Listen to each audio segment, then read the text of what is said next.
Basil Moore on Abraham Lincoln. I'm David Tingley. I'm Andy Schweitzer. And I'm Brian Berger. And we composed a list of questions toward Basil, and Marianne Stepp's going to ask the questions for us. So you can go ahead. Okay. The first question is, when did you become interested in Abraham Lincoln? When I was about high school, How did you become interested in Lincoln? because of his unusual ability to express himself, whether by letter or by speaking. Their next question is, did Lincoln ever visit Marshall? Yeah, Okay. he was here back in the 1830s sometime. Do you He'd been know? hired to defend a man from Coles County that had been indicted up there on a manslaughter charge. The trial was held in Marshall. Do you know how long Lincoln was in Marshall at that time? 2 days. Okay. Was he well known then? No, Did he visit Marshall on more than one occasion that you know I'm of? not for sure. Can you tell your favorite Lincoln story? Oh, yeah. Okay. I believe he said on Mr. Lincoln's hat, he said, I could have told you it wouldn't fit before you tried it on. Okay. Do you think, let's be sure it's picking up. Now, what else was it you wanted to say about how you were interested in Lincoln? Go ahead, it's recording. I attempted to analyze his method of speaking and writing. I find 4 common characteristics: clarity, brevity, logic, and humor. Okay. Then, in your opinion, what were some of Lincoln's best qualities? Honesty, Do you want to elaborate on that? no, Okay. What is your favorite thing about Abe? favorite what? Your favorite thing about him? Your favorite His character? unusual ability to express himself. Found in the Gettysburg Address and in his personal letters and various speeches that he made. Okay. One of the very, very best was the speech he made in Springfield when he was boarding a train to go to Washington to be inaugurated president. Do you want to say it? It's not very long. No, it's a little too long. Okay. Do you have any of Abe's old belongings? No, What were some of Lincoln's favorite recreational activities?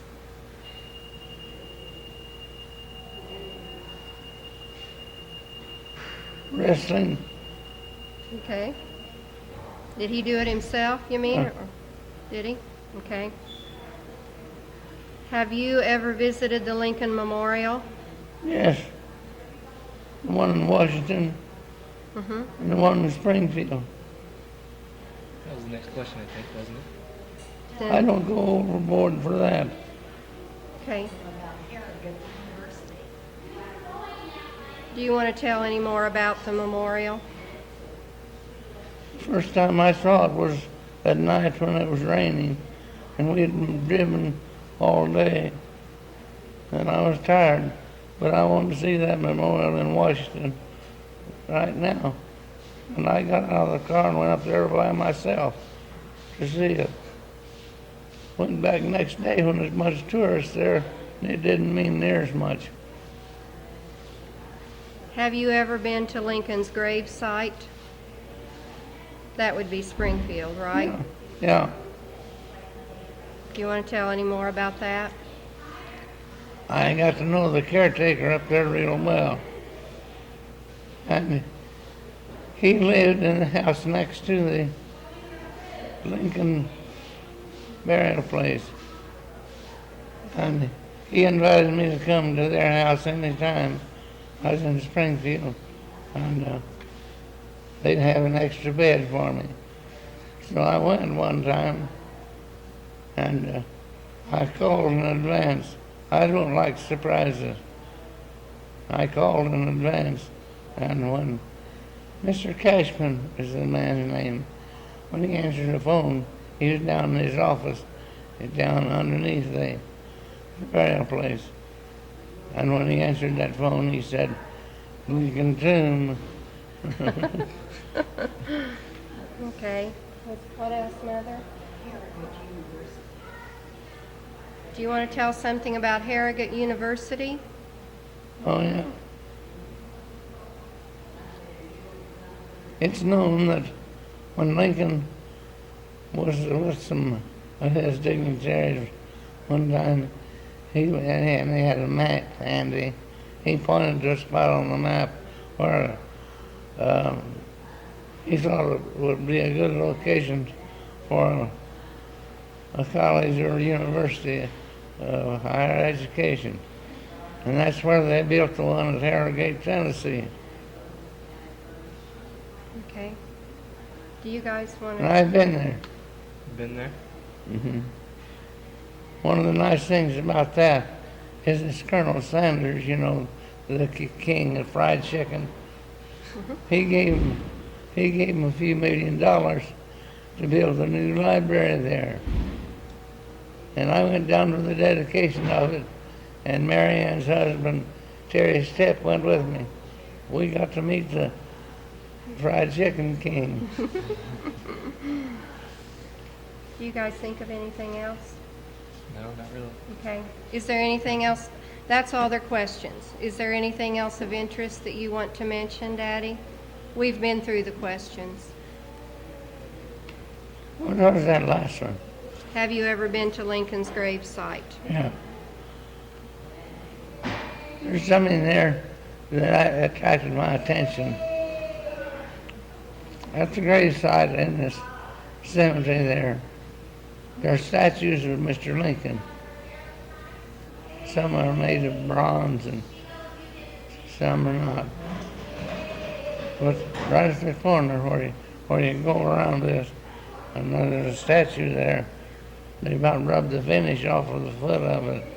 And the people that go by there reach out and pat them on the foot.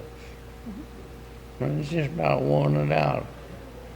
That's a tendency of the American people I don't understand. See, I'm also interested in Will Rogers, and I went out to the Rogers Memorial, and friends knew that I was coming, and they had arranged it, so they took me into the private library at the Will Rogers Memorial, and somebody went with me. You know why? Because they had so much bad luck with people taking stuff away from there, stealing it. And there's something else along that line. The Lincoln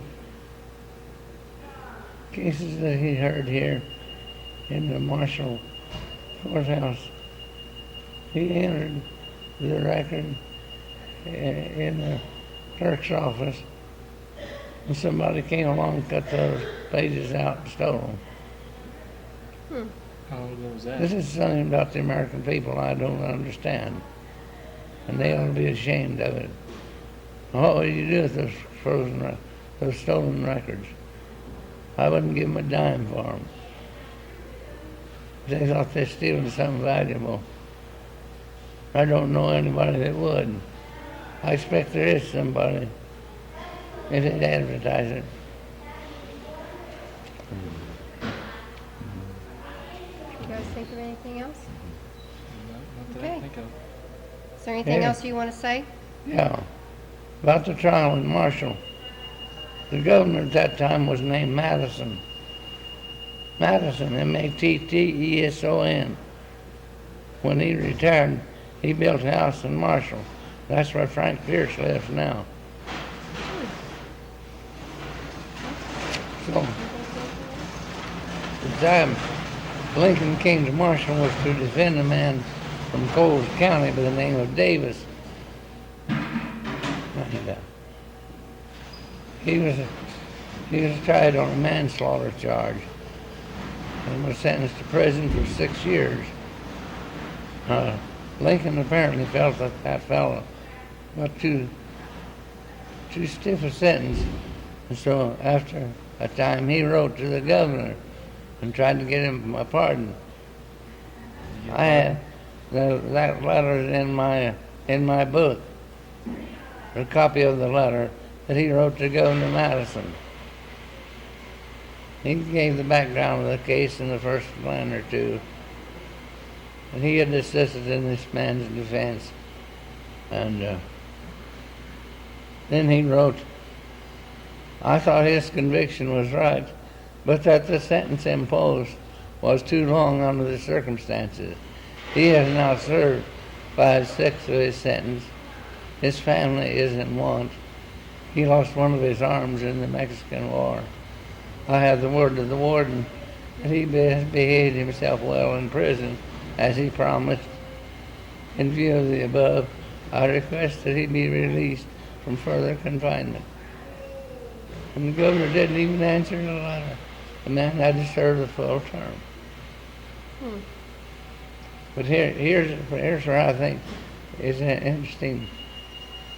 As us go a little farther, the ex-governor became president, became politician. He wanted to run for the Senate. Lincoln openly opposed him, and he didn't even get the nomination. Then a few years later, this ex-governor turned up as president of a railroad. One of his first official acts was to hire Lincoln as a lawyer for the railroad. So they made up somewhere along the line. Now this is so typical of Mr. Lincoln. He turned an enemy into a friend. And I know one of the excellent examples. A friend said to Mr. Lincoln one day, I don't understand why you treat Mr. So-and-so with kindness. You know he is your enemy. I should think you'd want to destroy him. And Mr. Lincoln said, if I can make a friend of him, have I not destroyed an enemy?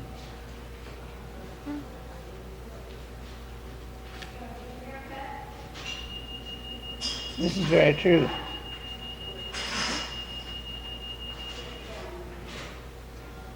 How much time have we taken?